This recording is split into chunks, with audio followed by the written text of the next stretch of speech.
Students, welcome to another class of biology. तो आज हम लोग पढ़ेंगे एक और सेल ऑर्गेनेल के बारे में जिसका नाम है प्लास्टिड।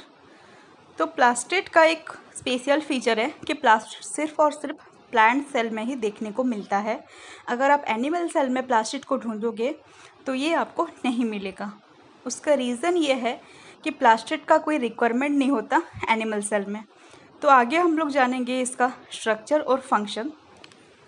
तो बेसिकली जो प्लास्टिड होता है वो प्लांट सेल में दो फॉर्म में पाया जाता है और दो टाइप में पाया जाता है।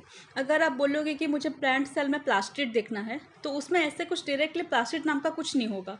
वो प्लास्टिड क्या होगा, दो फॉर्म में पाया जाएगा। एक होता है क्रोमोप्लास्ट और एक होता है ल्यूकोप्लास्ट। तो क्रोमोप्लास्ट क्या होता है, जिसमें कि पिगमेंट्स होते हैं कलरफुल वाले, वो होंगे क्रोमोप्लास्ट। और जहाँ पे कोई कलर नहीं होता, यानी कोई भी पिगमेंट कलरफुल नहीं होता या कलरलेस होता है या वाइट होता है, उसको हम लोग बोलेंगे ल्यूकोप्लास्ट।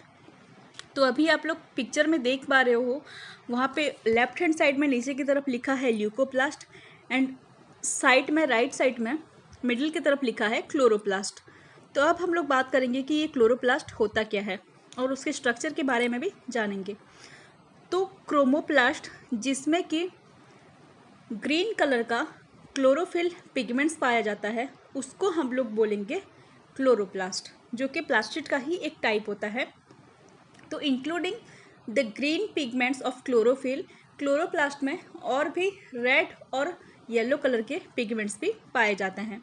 तो आप ये जो पिक्चर देख रहे हो, ये एक क्लोरोप्लास्ट का पिक्चर है। तो अब हम इसके डिटेल स्ट्रक्चर में जाएंगे। तो प्लास्टिड क्या होता है, एक डबल मेम्ब्रेन बाउंडेड ऑर्गेनेल होता है, यानी इसके दो मेम्ब्रेन हैं।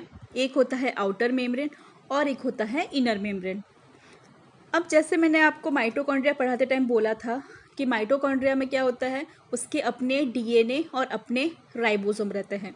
सेम थिंग प्लास्टिड में भी उसके अपने डीएनए हैं और अपने राइबोसोम है। अब आप लोग देख लीजिए, जैसे कि न्यूक्लियस होता है, न्यूक्लियस में जो फ्लूइड है उसको हम लोग बोलते हैं न्यूक्लियोप्लाज्म। ऐसे ही जो सेल में फ्लूइड होता है उसको बोलते हैं साइटोप्लाज्म। तो अभी ये जो क्लोरोप्लास्ट आप देख सकते हो, क्लोरोप्लास्ट में जो फ्लूइड आपको दिख रहा है उसको बोलेंगे हम लोग स्ट्रोमा। अब आप लोग देख पाते हो पिक्चर में कि कुछ डिस्क और कॉइन लाइक स्ट्रक्चर दिखाई दे रहे हैं ग्रीन कलर के, जो कि एक दूसरे के ऊपर अरेंज होके एक स्टैक लाइक स्ट्रक्चर फॉर्मेशन कर रहे हैं। तो वो जो सिंगल डिस्क होता है उसको हम लोग बोलते हैं थाइलाकॉइड।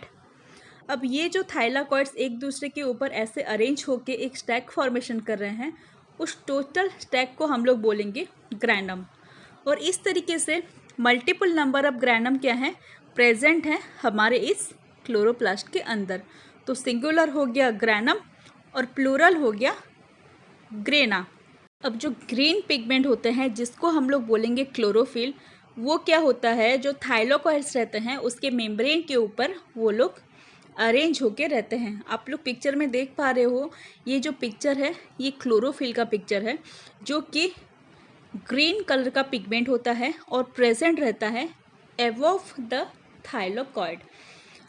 अब जो क्लोरोफिल का काम क्या होता है, ये मेनली हेल्प करता है फोटोसिंथेसिस प्रोसेस में। तो फोटोसिंथेसिस होता क्या है, ये वो प्रोसेस है जिसके थ्रू से जो प्लांट होता है वो अपना फूड बनाता है। अब देखिए, मैंने आपको इनिशियली बोला था कि एनिमल सेल में प्रेजेंट नहीं होता है प्लास्टिड। उसका रीज़न क्या है, क्योंकि एनिमल को फोटोसिंथेसिस करने की ज़रूरत नहीं होती। अब ज़रूरत कहाँ पे होती है, खाली प्लांट सेल को।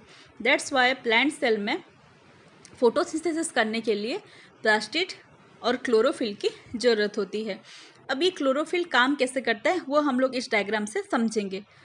अब देखिए, फोटोसिंथेसिस करने के लिए क्या चाहिए, कार्बन डाइऑक्साइड, वाटर और सन का लाइट रिक्वायर करता है एक प्लांट।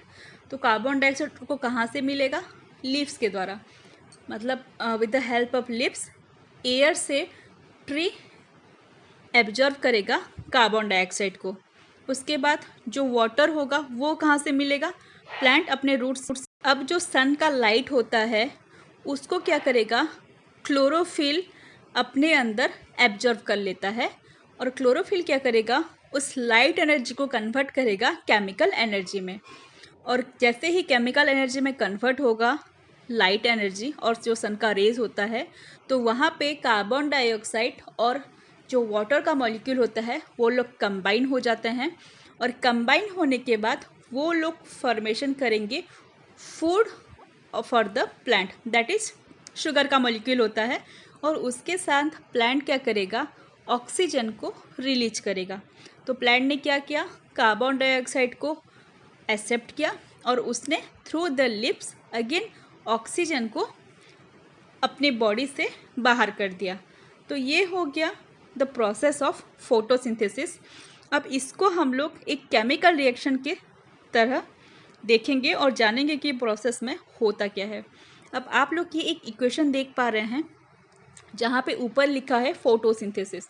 6 कार्बन डाइऑक्साइड का मॉलिक्यूल है, 6 वाटर का मॉलिक्यूल है, वो दोनों एक दूसरे के साथ ऐड हुए हैं in the presence of sunlight, जो कि क्लोरोफिल में स्टोर होकर रहता है और क्लोरोफिल उसको एब्जॉर्ब करता है। वो लग कन्वर्ट होकर ग्लूकोज में 1 ग्लूकोज का मॉलिक्यूल फॉर्मेशन हुआ, उसके साथ 6 मॉलिक्यूल ऑफ ऑक्सीजन फॉर्मेशन हुए हैं, जो ऑक्सीजन की अगेन प्लांट से बाहर चला जाएगा एटमॉस्फेयर में। अब आप लोग एक चीज़ देख पा रहे होंगे, नीचे की तरफ लिखा है सेलुलर रेस्पिरेशन और इक्वेशन उल्टा हो गया है। यानी सेलुलर रेस्पिरेशन में क्या होगा, ग्लूकोज ऑक्सीजन के साथ मिलेगा, एटीपी रिलीज करेगा और उसमें वाटर और कार्बन डाइऑक्साइड का फॉर्मेशन होगा। अब आप लोग मुझे ये चीज़ बताइए कि ये हम कहाँ पे पढ़े थे बोल के। ओके, सो नाउ ये तो हो गया फंक्शन ऑफ द क्लोरोफिल और क्लोरोप्लास्ट। अब हम लोग जाएंगे ल्यूकोप्लास्ट की तरफ। तो आप लोग देख पा रहे हैं जो ल्यूकोप्लास्ट का फंक्शन होता है, वो कोई पिगमेंट उसमें कलरफुल नहीं रहता है, इसीलिए वो वाइट और कलरलेस दिखाई देता है। और उसके साथ जो फंक्शन होता है क्लोरोप्लास्ट का, कि ये क्या करेगा, स्टोर करके रखेगा स्टार्च को, लिपिड को और प्रोटीन को अपने अंदर, जो कि फर्दर हेल्प करता है for the growth of the plant.